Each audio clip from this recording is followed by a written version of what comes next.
প্রিয় দর্শক, আপনারা একটা ভিডিও দেখাই, ভিডিওটা আগে দেখেন। আপনি তো বিদ্যুৎ আমদানি করেছেন, আপনি তেল আমদানি করেছেন, আপনি গ্যাস আমদানি করেছেন, আপনি তো এই সময় তেল কোত্থেকে নিয়ে আসেন? আপনি ইন্ডিয়া থেকে তেল নিয়ে আসেন নাই? তেল তো আর ইন্ডিয়া উৎপাদন করে না, আনছেন কিনা? কোনখান থেকে জোগাড় করে আপনি এনেছেন কিনা? আপনি তো তার কাছ থেকে এনেছেন। যেখানে পাওয়া যাবে সেখান থেকে তো আনতে হবে। এক্স্যাক্টলি। তাইলে ওই যে বড় বড় কথা যখন আপনারা বলেছেন, ছেড়ে দাও আপু, ছেড়ে দাও, এরা হচ্ছে বাংলাদেশি, এরা মানে ভাঙবে তবু মস্কাবে না, মানে নিজের মুখে স্বীকার করবে না যে ভারত থেকে তারা মানে সব প্রতিনিয়ত ডিজেল থেকে পেট্রোল, তেল, জ্বালানি, শত কিছু সরঞ্জাম আছে তারা কিন্তু এই ভারত থেকেই নিয়ে যাচ্ছে, কিন্তু তারা স্বীকার করবে না। স্বীকার করলে তাদের যে মান সম্মান যাবে, মানে সুধীর ভাই এরা ভারতের খাবে, ভারতের পড়বে। আবার আসলে এমন ভিডিও আমি দেখাতাম না। কেন দেখালাম জানেননি? একেবারে উচিত জবাব দেওয়ার জন্য দেখালাম। এটা হলো ওই যে হাতে, তার নাম কি তুষার না, তুষারে দো, তে হলো দালাল, দালাল তে রয়ের এজেন্টদের দালাল, তে এতে ইন্ডিয়ার দালাল, হাতে আওয়ামী লীগের দালাল। যাই হোক, হাতের ব্যাপারে বেশি কইতাম না। হাতে যে কথাটা কইছে যেখান থেকে প্রয়োজন সেখান থেকে আনবো।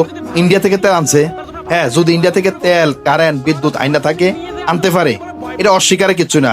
আর যাতে ভিডিও বানাইছে হেতেরে কইলাম, তুই যে এভাবে কইলি যে বাংলাদেশ যেখানে খাবে সেখানেই সারবে, সেই থালার মধ্যে সারবে, এই যে কথাটা কইলি, তোরা তেল কই থেকে নেস? বাংলাদেশ থেকে তেল চুরি করে নিয়ে আবার বাংলাদেশের কাছে বেচস।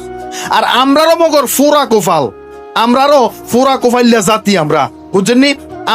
আমরা তেলগুলো যে চুরি করে পাইপ লাইনের ভিতরে তারা নিকেতে আছে, আবার আমরা কাছে বেচে। আমরা সম্পদ যে তারা চুরি করে নিয়ে জোর করে দখল করে রাখছে, আবার আমরা কাছে বেচে। আমরা রাজ্যগুলো যে তারা জোর করে দখল করে রাখছে, আবার আমরা কাছে এই রাজ্যের জিনিসপত্র আমরা কাছে বেচে, আমরা কিনে আনি। আমরা সরকারও কিছু কিছু সরকার, আগে সরকার আসিল, এগুলো দালালি করতো ইন্ডিয়ার, এগুলো ইন্ডিয়ার ফাঁস আটতো। কথাটা বুঝছেন? এই কারণে আসলে তে বলার সুযোগ পাইছি, জিনিস তো আমরা রে, আবার আমরা টাকা দিয়ে এটা কিনে আনি। প্রিয় দর্শক, আসলে এই প্রতিবাদরা না করে ফেললাম না আর কি, তার এই কথার উত্তরটা, উচিত জবাবটা না দিয়ে ফেললাম না। তোমরা কার থালায় থাকো, কারখানা খাও, কোন জায়গায় থাকো, সেভেন সিস্টার আমাদের, কলকাতা আমাদের, পশ্চিমবঙ্গ আমাদের, আমাদের বঙ্গরাজ্যের বাংলার অধীনে ছিল সে 1757 সালে। তোমরা এখানে বড় বড় কথা বলো, বড় বড় কথা কাজ হবে না।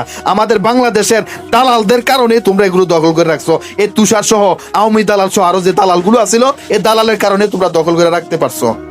ইনশাল্লাহ আমরাও ঐক্য হচ্ছি, একদিন না একদিন আমরা আমাদের জায়গা চিনে আনবই আনবো।